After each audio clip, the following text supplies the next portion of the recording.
calendar, check your phone, check your time. It's Tuesday night. So AJ versus Usyk special. Obviously, fight week is upon us. I'm sure we're all getting excited. So we're gonna have a quick canter through some of the undercard. Andy will take the lead on this, and then we'll talk about the big fight. So Andy, over to you. Good evening, fellas. How are you? You all right? Yeah, very good, pal. Very good.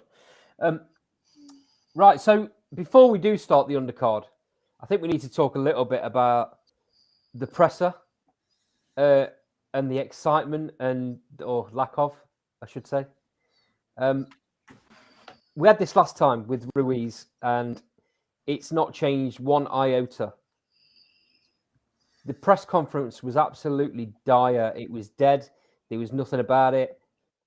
Can any of you give any positives from what you saw in that press conference?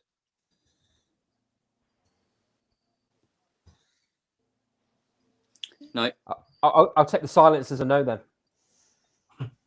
I've not seen too much of it, so I can't comment. To be honest, Do you mean when the fighters arrived, Andy? I'm just talking about the press conference in general, Carl. But the press conference hasn't took place yet, has it? Isn't it when the fighters arrived? Isn't it fighters' arrival, they call it? Oh, well, it's still a presser, isn't it?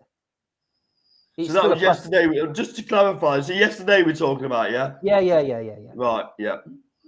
It was stalemate, just the same as it was last time. Well, they tried to do the old Canelo thing, didn't they? Where, they try and get a bit of razzmatazz as they both arrived to the venue, but it just fell flat, didn't it? But the presser itself, mate, it was all about, just the same as last time, it was all about promoting Jeddah. It was all about promoting the area, the kingdom, and completely overshadowed the fight itself. That's obviously the part of the deal. They're trying to big up the area. They're trying to big up the kingdom and all of that. It just don't work for me, and I don't think it ever will. It's not a fighting country, mate. Unfortunately, I know that's where the money is, and it's where all these big fights are going to end up going. And it's probably something we're just going to have to deal with. But that's just my opinion. Anyway, onto the card. I'm not gonna go for every single fight, but we will start with the enigma that is Ben Whittaker. Obviously, we all saw his antics from his debut. Sean, do you expect anything different from him? I don't. I mean, I saw his interview earlier, and he's basically said he's a star attraction apart from Callum Smith on the undercard. Going to get more of the same as what we saw. You got to love his confidence, haven't you? Sean, yeah. What's your instant take on Ben Whittaker? I know Carl gave his opinion last time. I don't think you had the chance. Yeah, I like him, but you can see why people don't. I mean, he's a Marmite character, isn't he? But I'm not sure the Arabians will take him as well as people, I don't think. What about you, Matt? What do you think of him? Yeah, I agree. He's a throwback to sort of when, people, yes, people are going to tune in to watch him. You're either going to tune in to watch him because you like him, or you're going to tune out. Either way, you're going to be watching, and that's what promoters all want. That's what the TV channel he's boxing on. That's what they'll want. Win-win. He's definitely going to put bums on seats.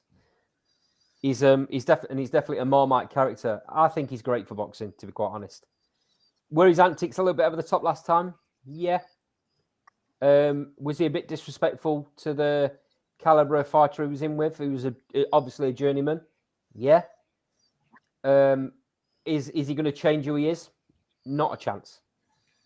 Not a chance. And until he gets to a level where it becomes a dangerous fight, you're going to see him doing that. I'm absolutely positive of it. The guy's got skill in abundance that most fighters will never see in their lives. I just hope he owns it the right way. I mean, obviously, he's fighting a guy called Peter Nozic, who's 6-0. So it's going to be another one of those where he probably finishes it whenever he wants to finish it. I think he's that good.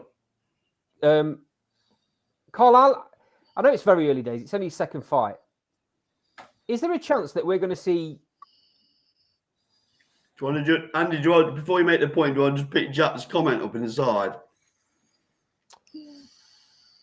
So Jack Gladman's put Whittaker reminds me of Groves, and I like Groves. Also, Greg O'Neill isn't a journeyman, Andy. Okay. What would you call him then, Jack? A novice? I'll let you come back on that one. I completely lost my train of thought now. I was going to come to you, I think, Carl, with a question. How quickly about Whittaker? Yeah. How quickly do you see Ben Whittaker fighting for, say, British titles? Very quickly, I'd say within the next 2 to 3 fights. It's very interesting that he's on this platform, isn't it? You know, obviously 258 have got him onto this DAZN platform, so he's going to get a lot of exposure again. But no, I just find it a little distasteful. I know his skills pay the bills, to use a Mayweather phrase, but I just found that a bit distasteful in his debut. Let's hope he just calms down a little bit, like he was told to calm down by his corner, and just put on the boxing display, which is going to get him on the back pages rather than his antics. It is interesting that he's under 258 management, but not with Matchroom, which is quite a surprise. I would have expected Eddie and Matchroom to jump all over him. 258 are quite independent, to be fair. They're a very strong brand in themselves.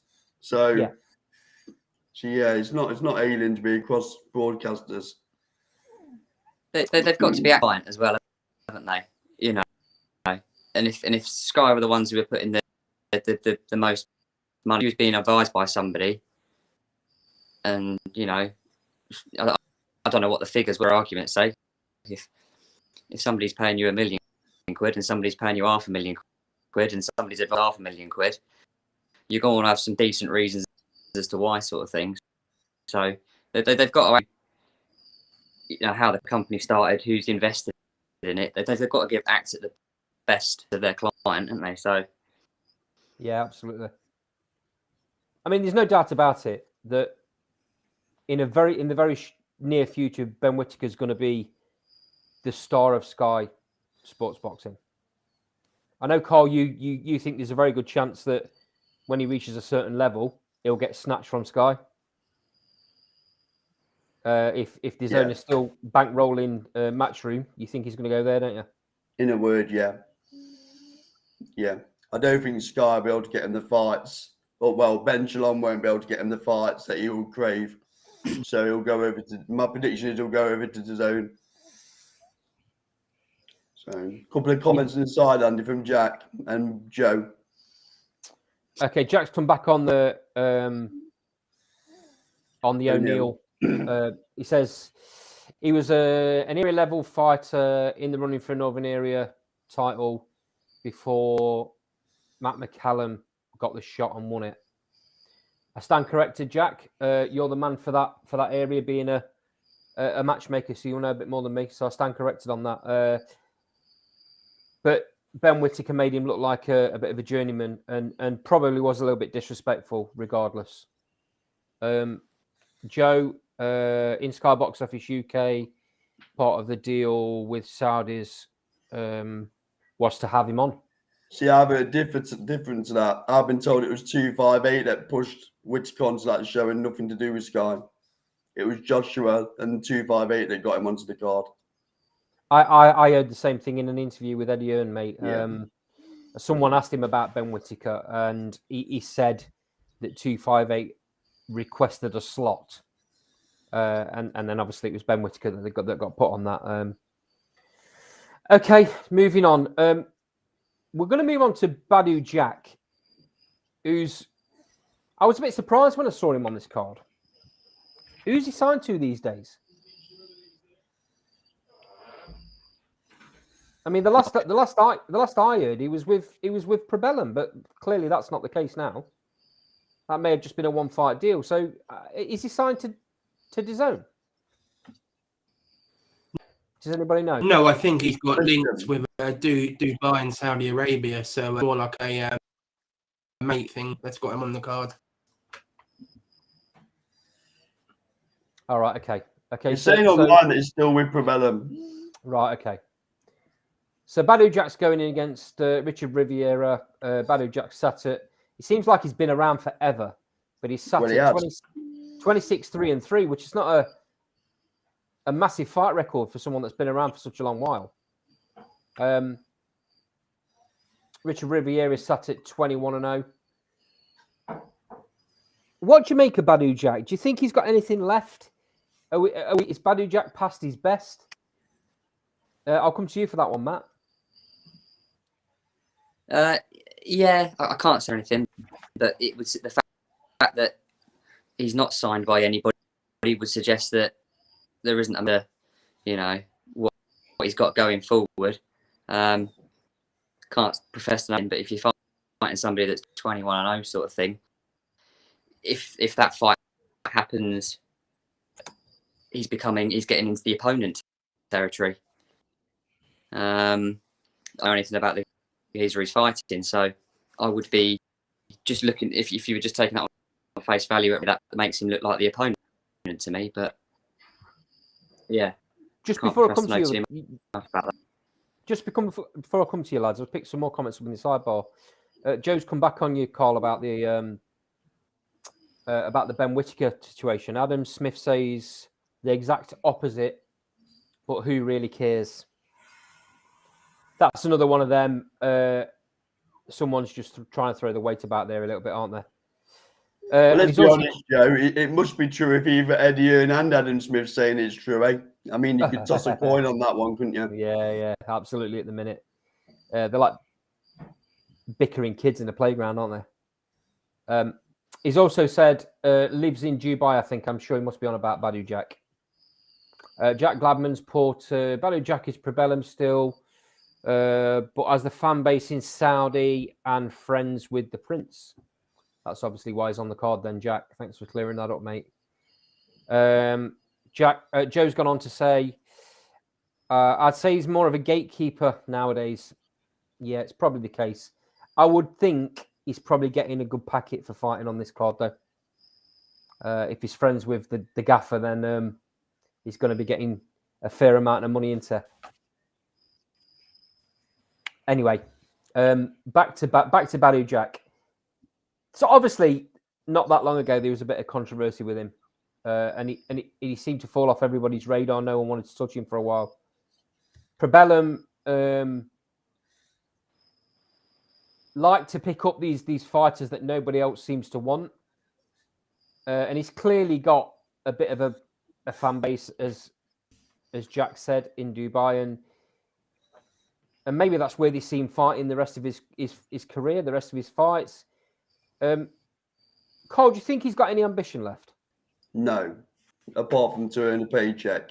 I mean, he's 38. When you look through his resume, who he's fought recently, I'd imagine he's just fighting for the money to be a prize fight, to be honest. So I'd imagine Saudi's paying him a packet to fight over there. I don't really. If I'm honest with you, Jack, I don't buy the fan base in Saudi.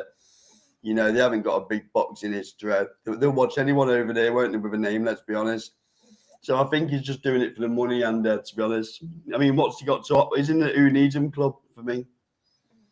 Yeah, I don't think he's at the level anymore, mate, if I'm being completely honest. And you're right, he's fought nobody's in the last few years, and took a couple of losses that he wanted to took earlier on in his career as well.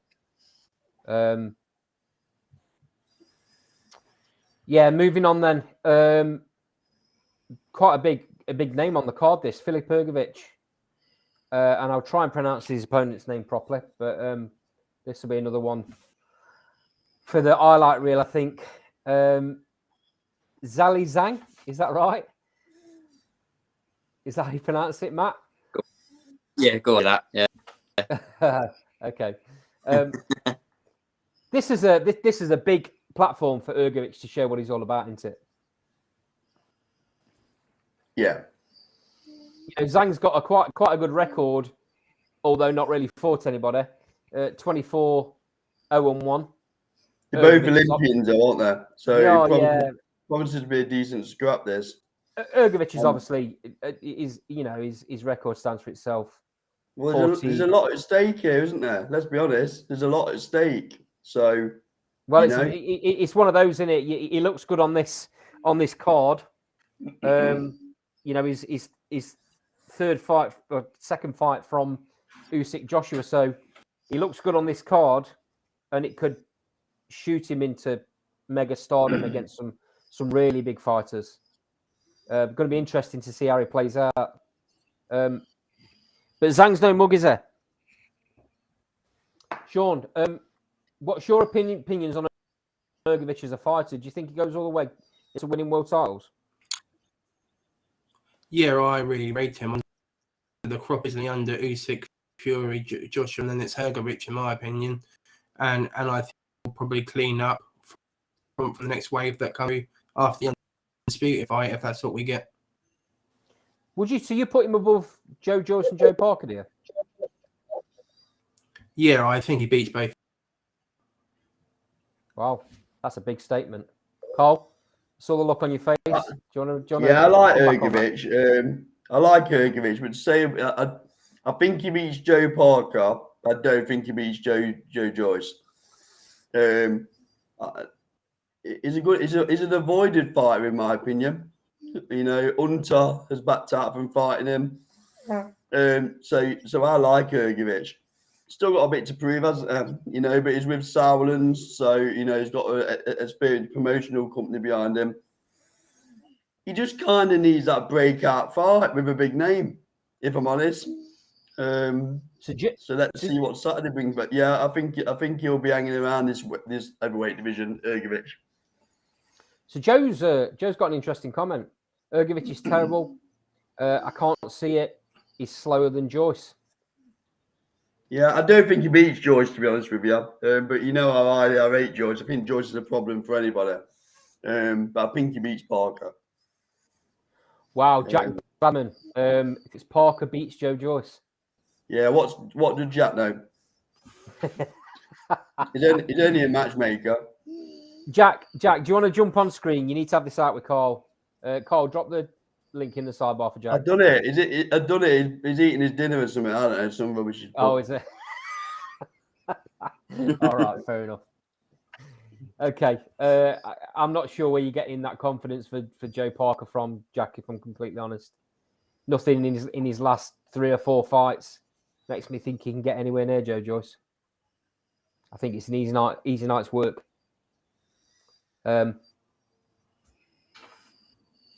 He's eating dinner. Okay, fair enough, mate. Okay, moving swiftly on then to what looks like a very, very competitive fight. Callum Smith and Matteo Borderleaf. So obviously Callum Smith sat at number 1 in the WBC and Borderleaf sat at number 2. So this is final eliminator for the WBC title, which is obviously held by Beterbiev. Borderleaf is quite high up in the rankings for a couple of the other governing bodies as well.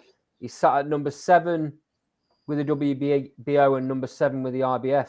He looked quite handy on the pads today. Did you see any of that, Sean? Yeah, and I didn't realise he was European champion as well, so I suppose that's given him a bit of the ratings. I think Callum Smith stops him. I think Callum Smith's too big and strong. Borderleaf's quite a big lump in his sink as soon as the Callum Smith lands.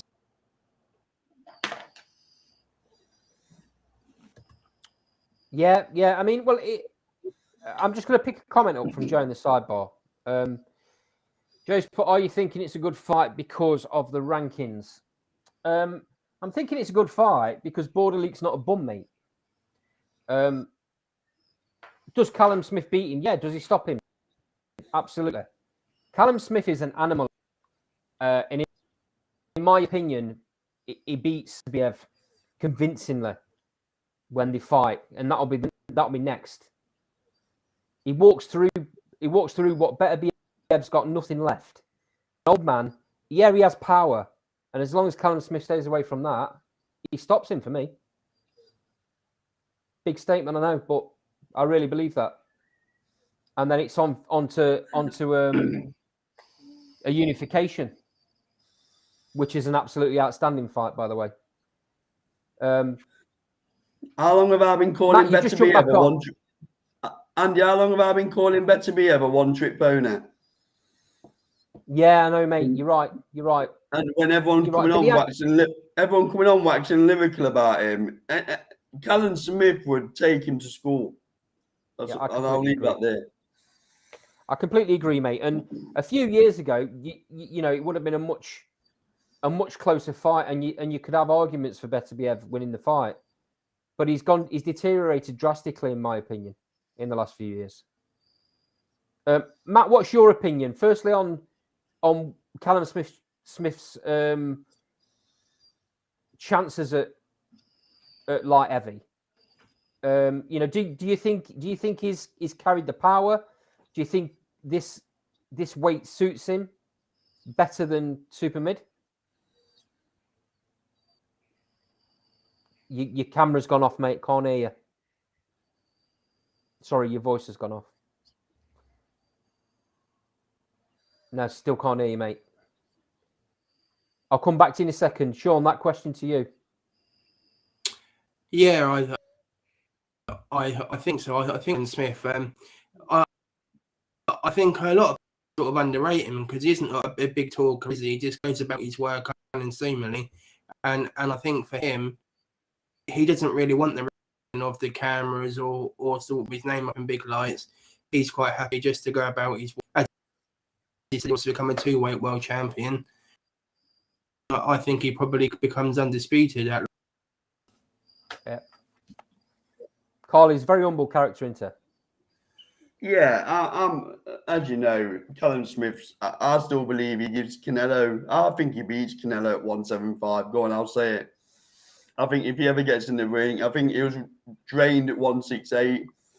He didn't display his ability, and I'll say it again. He beats Canelo at 175. I think the blueprint's here now to beat Canelo at 175 if he ever gets back up to that weight level. I think he blasts this guy out.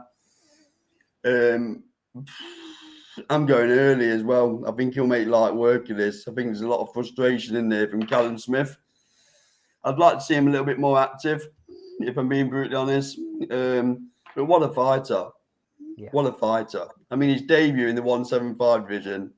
Come on, that knockout. Scary, wasn't it? Different gravy. And he's only going to get better as he grows into the weight. He's got Buddy McGirt, who we all know is a world-class trainer as well. They hadn't been together that long for his debut. So, yeah, and there's a reason why Eddie Hearn's kept him on the zone. Yeah, absolutely. When he's let other fighters go. Definitely, mate. He sees how good he is. I think he also sees there's a massive fight, a British fight in the offering, and maybe for undisputed at some point down the line. There's a number of fights that can be made. British, both British fighters at the very top end. But if I was Yard and people like that, if I can help it, I won't want to be jumping in with Callum Smith. Let's put it that way. Well, they won't, will they? He's avoided into, like you've just said. No one wants to go near him. But when he's world champion, mate, they'll have no choice. They'll have to fight. I'd like to see him in with Bivol eventually. I think that's a great fight. That's what the undisputed fight will be, though, isn't it? Matt, have you got your sound back on, pal? Does it work? Can you hear me? It does. Magic. So that question again to you. I don't know if you remember what I said. Yeah. So absolutely right. Callum Smith at this weight. Yes, he carries the power still. His last fight proved that. Like Carl said, that was a knockout, the likes of what you've not seen for. Yeah, I can't remember seeing one like that. Beterbiev, if he, provided Callum Smith gets through this fight, Beterbiev, Callum Johnson proved that Beterbiev was a one-trick pony, and that fight was 2 years ago. Just before the pandemic started, sort of thing. And Callum Johnson nearly had him out of there. And Callum Johnson, with the greatest of respect to him, he's a bit of a I mean, he's not quite as good as Bertabiev, obviously, but similar skill set. Do you know what I mean? I think Callum Smith. Yeah, I agree with you, Andy. I actually think I think if that fight happens, timing of the fight, I think Callum Smith stops him as well, a bit later on. But I just think he punches him into submission. Good evening, Jack. Evening. I've eaten my dinner now, so I'm all right. Have you? So you've eaten your dinner, now we can hear the nonsense that you've been typing in the side. What? Right. What do you want me to clarify? Okay, let's go back to your comment. So the first and the big one that you're going to end up having a bit of an argument with Carl on is you think that Parker beats Joyce. That's only because I know someone who's been sparring Parker at the moment. That was the reason. Well, no, sparred Parker recently. Right. So is it your opinion and or somebody else's? Just clarify. So I'm going off what the bit that they've told me about how sharp Parker looked, because he sparred Parker, sparred another top heavyweight who I'm not going to say who it was because that will give away when it was. And he said of the two, Parker's the sharper, but the other heavyweight you would expect to be better. So you're talking Tyson Fury there? I didn't say that, did I? Yeah, you did. You can say that. I didn't say that. Have you heard any whispers from the S-Jam camp though to offer some balance, Jack? No, so I want to. That's the thing. I want to know how thingy looks. I mean, sparring is sparring. Tell me stories, and I don't know anything that happened, and even if I did, I wouldn't say out on here. But I just know Parker's looking sharp. Well, what about if I say I've had a conversation with Shane Watson from S-Jam and he's told me that Joe Joyce is looking sharp? Well, yeah, I know that would be why. Like I'm saying that my opinion's slanted because of having that information. That you might well be right, but obviously my opinion's going to be slanted when I know from that side. But you know, it's one of those things. When we both know people in boxing, we sometimes get our opinions slanted because of that. I take, you know what, Jack. I don't take a lot from noises about sparring. Yeah, because... I mean, you hear stories in sparring all the time. You don't ever say anything when you do. When you get told stories, you don't tell them either. That's the thing. It's not really that. You know, you get sparring partners in, and sometimes there'll be fighters that just haven't got a fight. Yeah, true. Right there. So they're just ticking over. So they're not dead sharp. It can make another fighter look better than they currently are. Yeah. Let's be honest. We're not saying either of them are better than Tyson Fury, are we? No. What I'm saying Fury, I was saying Fury didn't look sharp. Well, he didn't have a fight. That's why. No. What I'm giving my opinion on is Joe Parker's last 3 or 4 fights. Yeah. I'm trying to think. So what were the last 3? The last one was Chisora. The last 2 were Chisora. The last 2 were Chisora, and he looked dreadful in both of them. He looked better in the second one than he did in the first one. The first one, I actually thought Chisora won, to be fair. I know that's controversial, but... well, I just think it's nonsense again, Jack. I thought Chisora might have nicked it. But anyway... Again, boxing's about opinions. With you, Jack. Yeah. I agree with you. I think that first fight was very, very close, and I actually think that Parker's team thought he'd lost that fight. I know Carl don't agree with me. We spoke about this on a previous show. At the end, they didn't react normally. Well, that's 2 out of the 5 of us talking nonsense. It's only Matt and Sean left. It's only nonsense because it's not agreeing with your opinion, though, Carl, isn't it? No, because it's just so far wide of the mark, it's untrue. No, it's not. No, it's not. The first fight was really close. The second one, and undisputedly, obviously, you know, because Parker was a lot better. But the first one was really close. Like, yeah, but Jack, I'll just address Joe's comment in the sidebar. So Joe says, "Come on, only way Joyce will ever look sharp is in the Versace suit," which did make me laugh. But I'll say what I've said before, Joe. I think Joe Joyce is penalised because of his style of fighting.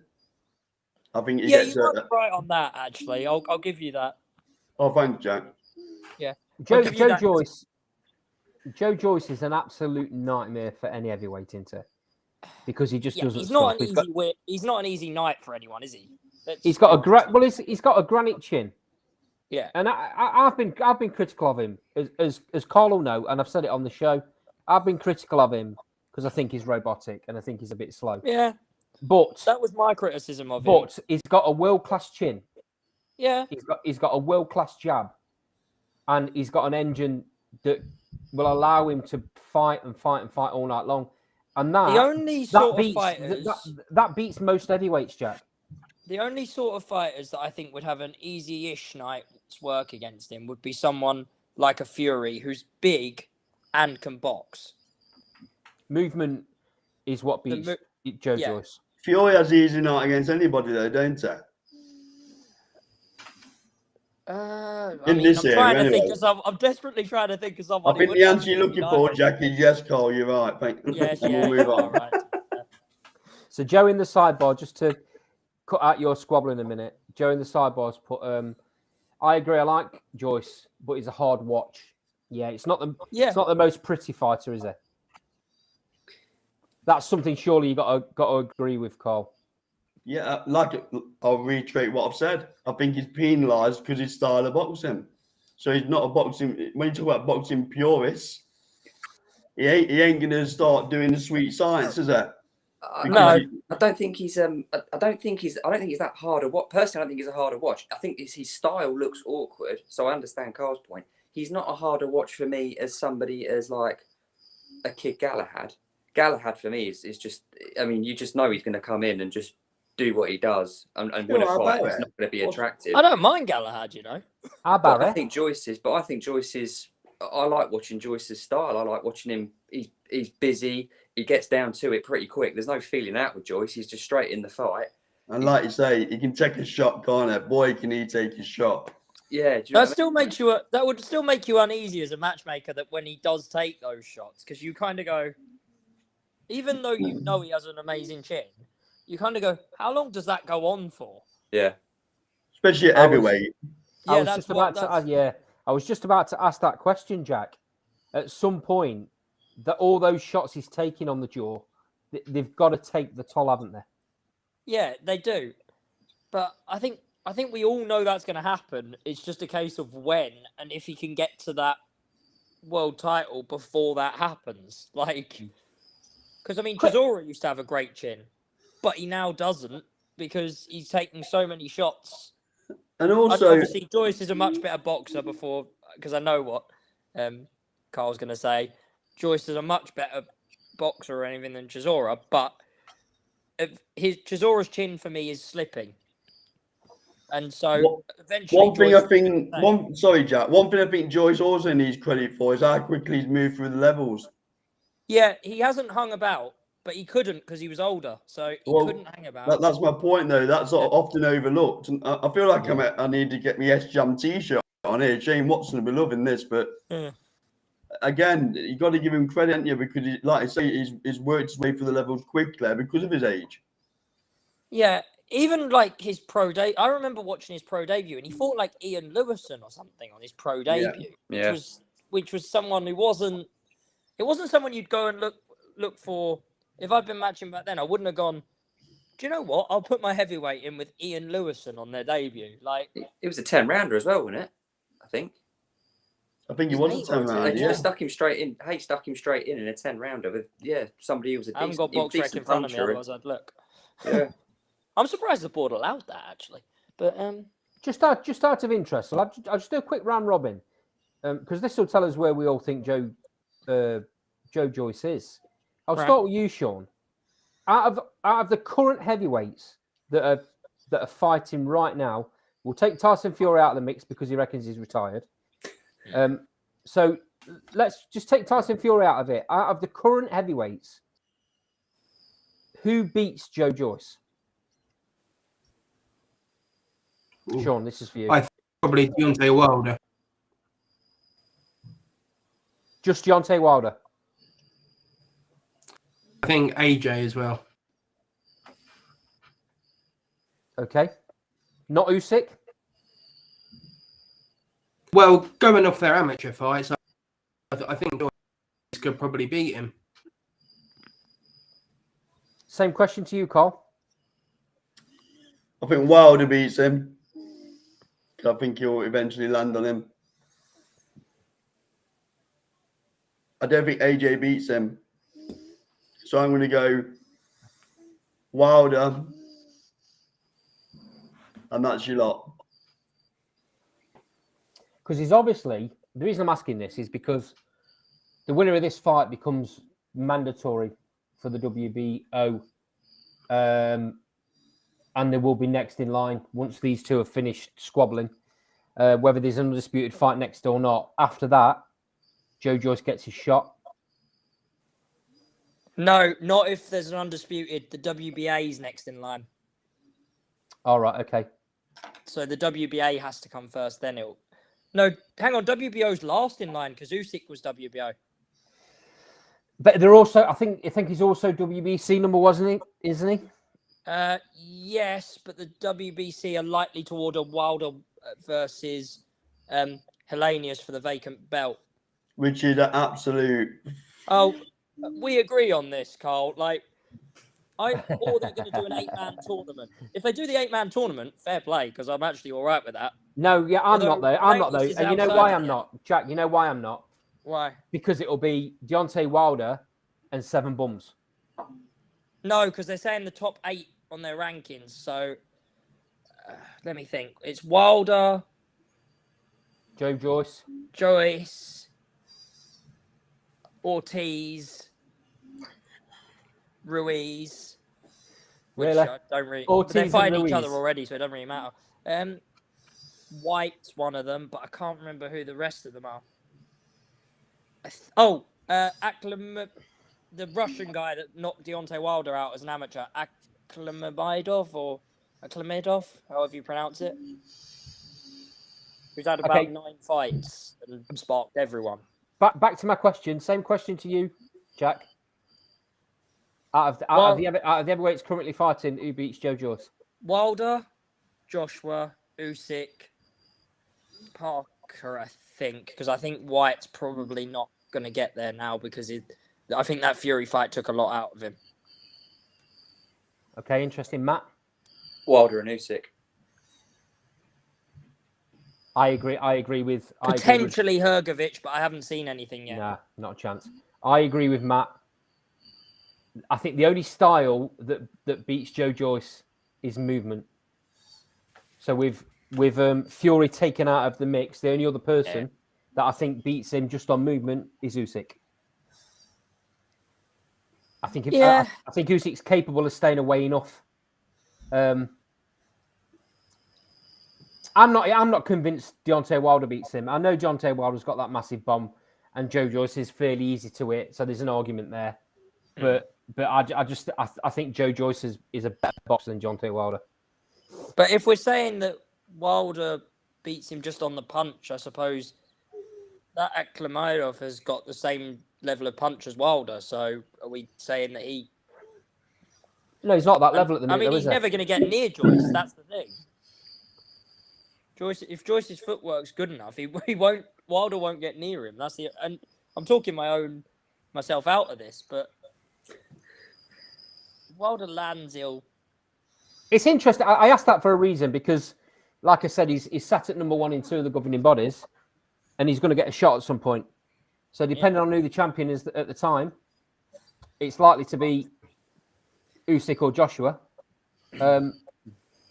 We'll either see him become world champion or not.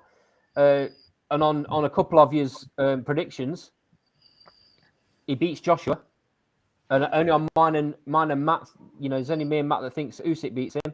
So no, I said Usyk could beat him. Sorry, did you say Usyk as well? Yeah. Okay, so Sean and Carl both think he becomes world champion in the next couple of fights.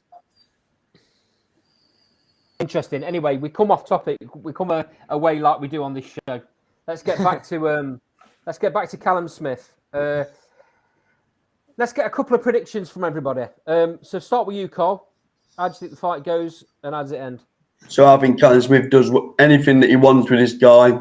So I think he'll look for an early finish. I'm going round 4. Sean?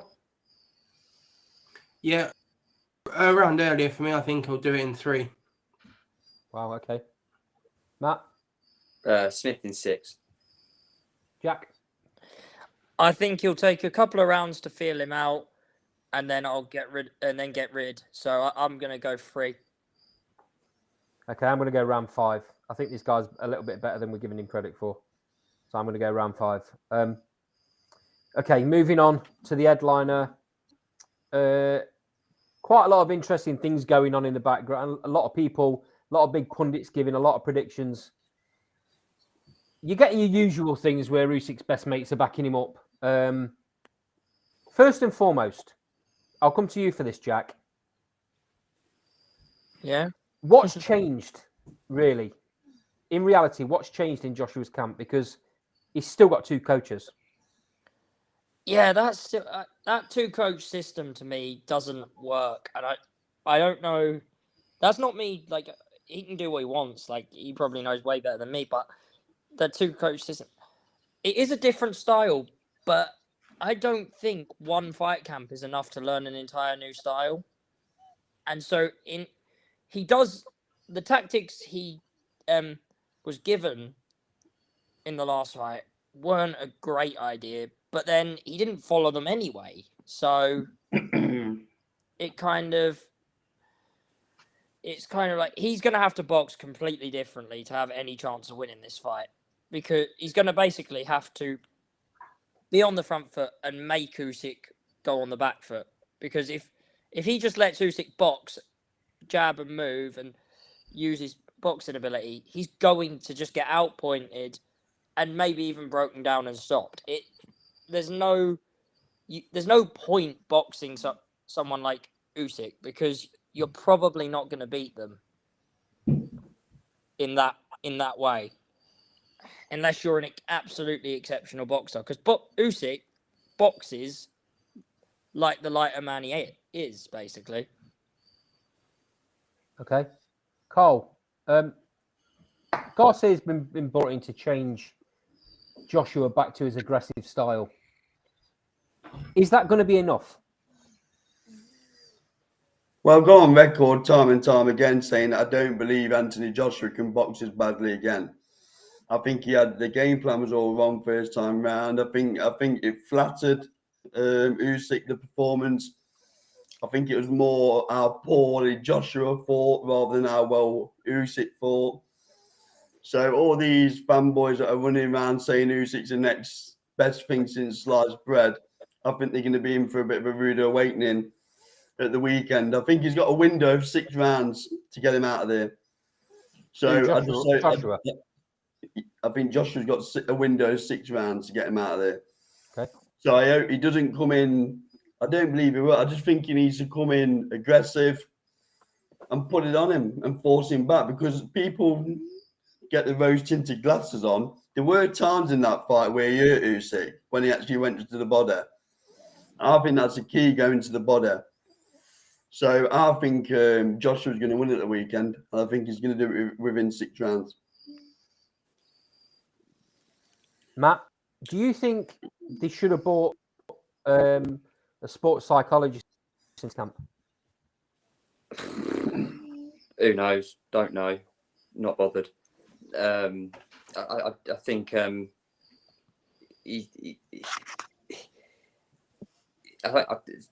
Jack's point earlier, I don't think it's a change in style he needs. It's just to revert back to his sort of previous mentality.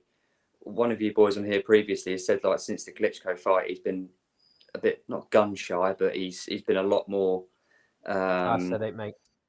Yeah, he's been a lot more patient, and I think people have tried to sort of give you know, give him credit that he's evolving as a boxer, sort of thing, because of that. Look, in modern day sport, every whether you're an individual, whether you're a team, everybody's got access to a sports psychologist and everything like that. Some people it's for some people, it's not for others. Only he'll know if it's benefiting him or not. Just a quick one on the two trainer thing as well. What was really frustrating on fight night in the first fight is everybody could sort of like quite clearly see that the game plan was wrong. But if you watch the fight back, there's a voice in that corner that's just cheerleading him all night. I don't know if it was Joby Clayton or if it was Angel Fernandez, whoever it was, but somebody in that corner was shouting at him, telling him he was doing well. When then he was probably the only person in the stadium that night who believed it. And a penny for Robert McCracken's thoughts as to sort of, you know, what was actually going on. So yeah, I agree with Carl. I think Joshua, if he gets back to that, like I said on sort of last week, he gets back to that sneering, spiteful, you know, let's not muck around sort of thing. Because I think some people try and overcomplicate boxing at times. We're talking about somebody who's got natural advantages, and in my opinion, just has to use them. So that's why I asked about the sports psychologist, because in my opinion, this is all about Joshua's mindset. So, and it was me that said about the Klitschko scenario. Once Joshua got floored, the doubts started creeping in, and you could tell the fight after that. Was it Joe Parker? Yeah, it was Parker because I was there. He didn't want to engage the whole fight, and that's that mindset. Actually, and he's not. No, did he have Takam after that? I can't remember. Either or, but anyway, the point I'm making is he didn't want to engage. He wasn't the same fighter that he was before the Klitschko fight. And then you move on to Andy Ruiz, and he gets not only gets put down, but he gets beat through it. And then that mindset, those extra doubts come in again. And I do think he's a little bit gun shy. I think he waits now before he throws his punch. Whereas before, he was the aggressor. He was the first person to throw the shots. You're talking there, Matt, about his size. Joshua don't use his advantages. He throws short hooks when he's close in. He doesn't throw wide hooks. He doesn't throw his jab enough. He doesn't work behind his jab enough. And he should, because he's like you say, he's got massive advantages. And this is the fight that he should be doing that in. I just don't know. I think it's too long in the tooth now for him to learn to go back to that.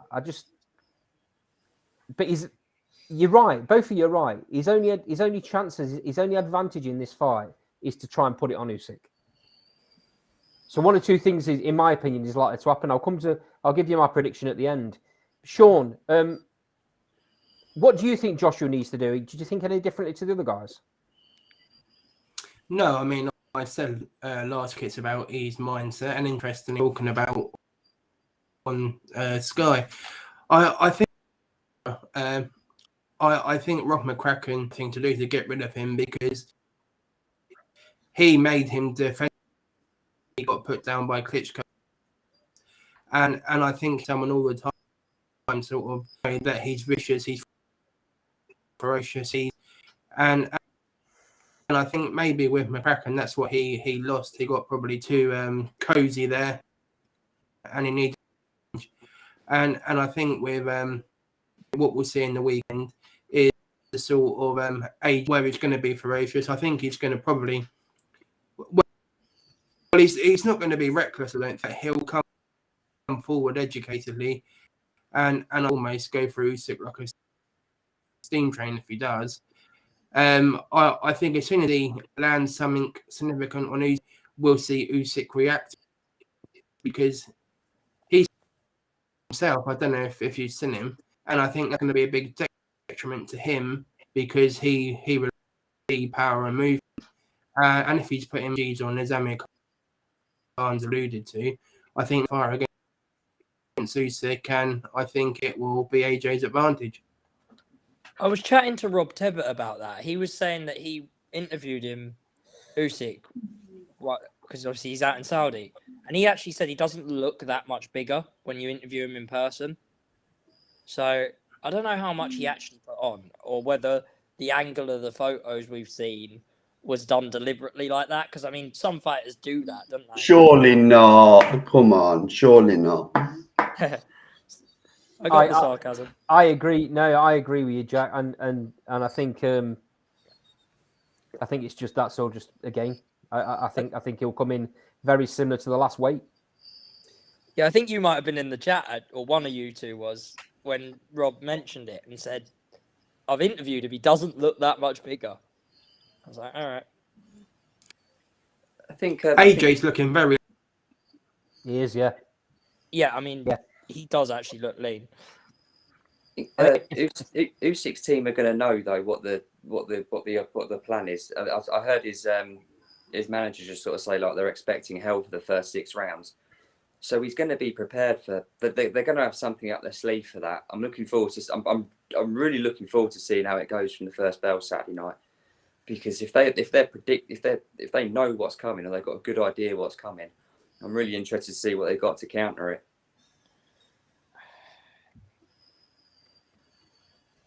Just pick a comment up in the sidebar.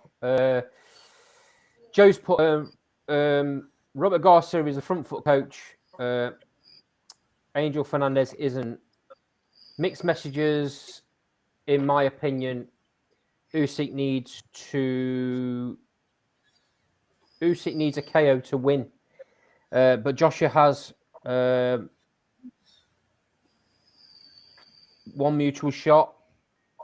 And if he can land the uppercut, he could KO Usyk. So I don't know. What? I think what he's saying that is pretty much what we've said. In that Garcia and Fernandez are completely different coaches with completely different ideas, and that's just going to confuse Joshua.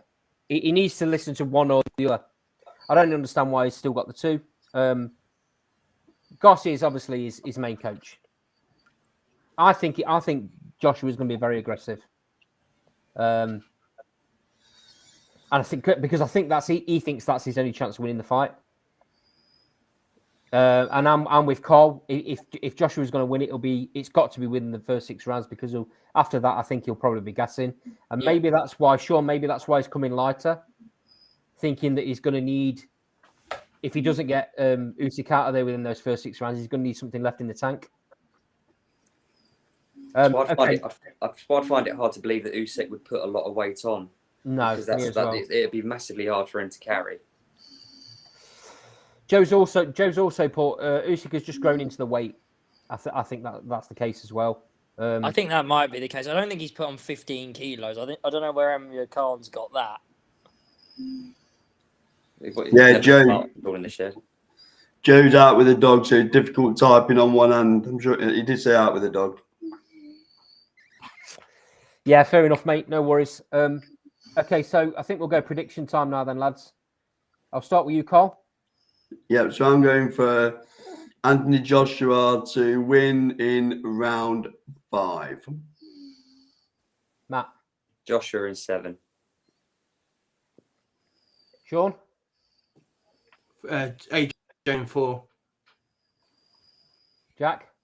I really hope I'm wrong, but Usyk on points.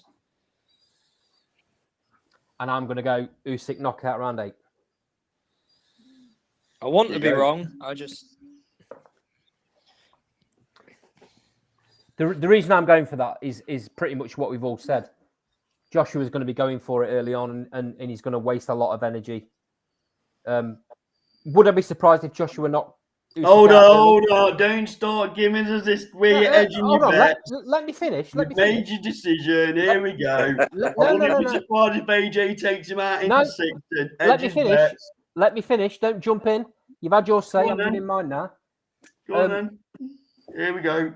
I said, would I be surprised if Joshua knocked him out? Which is the same thing. No, listen. Let me finish. Stop jumping in. Don't be rude. Go on.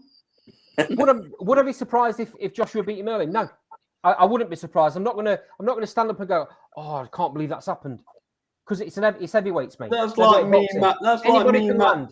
But that's just like me, Matt, and Sean saying, well, if you don't get him out there in 6, we think Usyk's going to win. Go on then, Cole. You give everybody my opinion. Go ahead. No, I'm just saying you're edging your bets because, you're I'm not not edging my saying bets. you wouldn't be surprised if AJ doesn't win first Okay, half of the fight. So open your ears, because you've got 2 of them. Close your Yeah. mouth. You've only got 1 of them. Yeah, but I've And heard listen. this Listen. before. No, you haven't. No, you haven't. You haven't. Then you'll heard be it coming on before doing at all. cartwheels. So my opinion is Usyk wins in round 8. But I'm saying I wouldn't be surprised if Joshua won early, because he's got the knockout power. That's all I'm saying. But my prediction is Usyk round 8. I don't. Do you know what? I think it's actually more likely that Usyk wins by stoppage than he does on points, simply because if Joshua's got to have to stick, if Joshua's going to go all out in the first however many rounds to try and take him out, and then not only that, like, I mean, you saw how he was at the end of the first fight, sort of thing, because he couldn't box at the high tempo. He just, he was absolutely blowing. And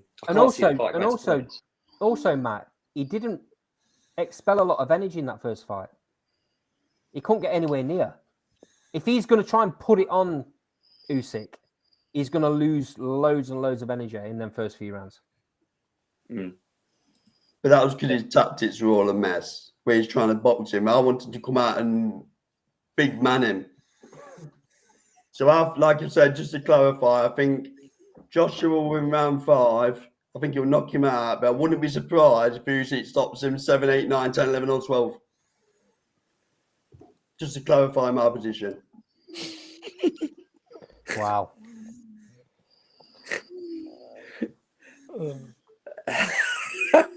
And to clarify my position, I've basically decided that there's a high chance that I'm going to be completely and utterly wrong. Yeah, obviously, Carl obviously knows better than all the pundits in the world. There, he knows better than loads of professional boxers. No, I'm just going down your version of what a prediction is. No, they said exactly the Well, same to be thing fair, as Carl does know better than me. David Hay, because I don't think David Hay's called one right yet. Ever. What's he predicted, Jack? David Hay. I actually haven't seen his prediction this week, but whatever it is, bet on the opposite. I was going to say I won't be rushing down to the bookies. Well, I'd bet on the opposite because I don't think he's ever got one right.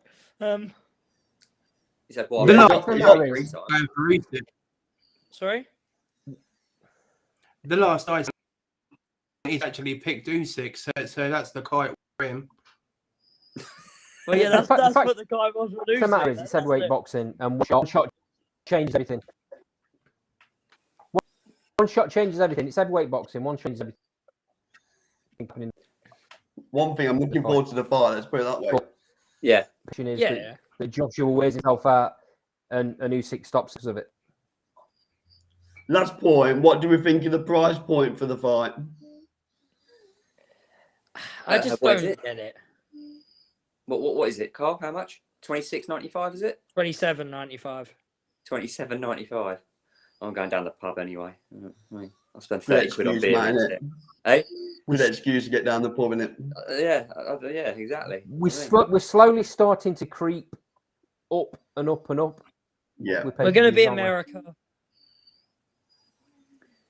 I don't think it can. I don't think it can get that high, Jack. If I'm honest with you, mate, because there's not the. I don't think the British public are that daft. He says. I was being flippant, by the way. I'm quite disappointed from a boxing fan perspective, because this is a good opportunity for the boxing. They're getting massive site fees. It was a great opportunity for Sky to give a little bit back to the boxing fans at a time when the cost of living sky high. They're going to get big numbers anyway, so they could have dropped that price point a little bit for me as a goodwill gesture, and it would have got them a lot of PR, a lot of column inches. So I think they've missed a trick. They'd have probably made the same money as well. Yeah. They've not been. It doesn't feel like there's been much push around it either. I've not seen anyone. I know they've not been able to, because they're obviously not promoting it and involved with it. They've not been able to get the footage. There's been no gloves are off or anything like that. I appreciate, obviously there's a language barrier there, so it's not entirely practical. I mean, the gloves are off with Usyk would be entertaining. Like that's what. Yeah, do you know what I mean? But like, all the others behind the scenes stuff, etc., etc. There's been none of that, and it's literally just been. There's been a couple of bits this week. I saw a couple of like open workout bits, but really, you're trying to push a £28 pay-per-view, and this is probably from a promotional point of view, from on Sky's point of view, it's not been that good. Is it weird? Is it weird to me that I feel like Matchroom are pushing Ben Eubank way more than they're pushing this? Well, they don't have to push it, do they? It's not on their platform, Jack. They're not going to push it. Oh, why would they? Yeah, want to I push get it? that, but it like was Josh is interesting. still their fighter. It was interesting as well how the global rights were only resolved this week as well, where they've all gone to the zone, haven't they, in all the other territories? There was a bit of a hiccup from what I heard in America. So what about all the other continents? So they were trying. So they had a lot of the stuff, and then there was a bit of a hiccup in America because the person they were initially going to give it to, they then decided not to. And you know who that is because I mentioned it on it before. Is it going as a pay-per-view into the territories? No, or is it it's going not on a going subscription? anywhere else. If it was on the other subscription, is it? foot, I think it is in Saudi So- actually. Weirdly, yeah. Go on, I think Sean. it might be in Saudi.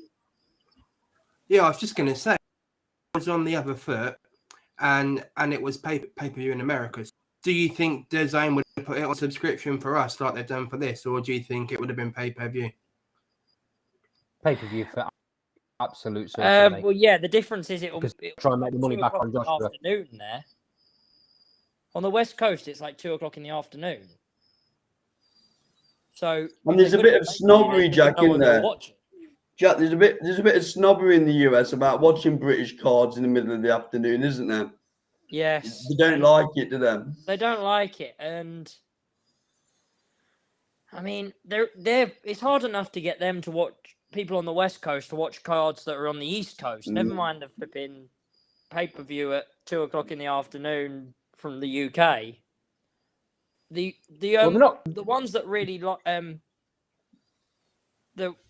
there's a big problem with them watching it pretty much anywhere outside the UK, really, outside of Europe, really, because of the weird times. And Brits are the only ones mad enough to get up or go to bed at stupid hours to watch these fights. But it's quite favourable for us in the UK, isn't it, when it's in Saudi? Is it going to be about 11 p.m.?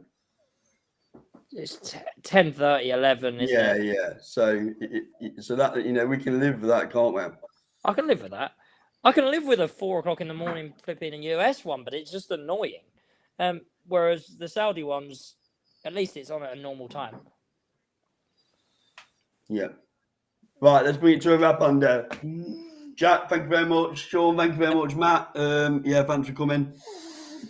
Andy, over to you. Once again, thanks for the comments in the sidebar, guys. Joe, you're an absolute trooper, mate. You're always here. And it's always great to have your opinion because you know what you're talking about. Thanks to everyone for joining us on screen, apart from Carl. And we'll see you all at our usual time next Thursday. Yeah. Cheers, guys. 7:00, guys. And Andy might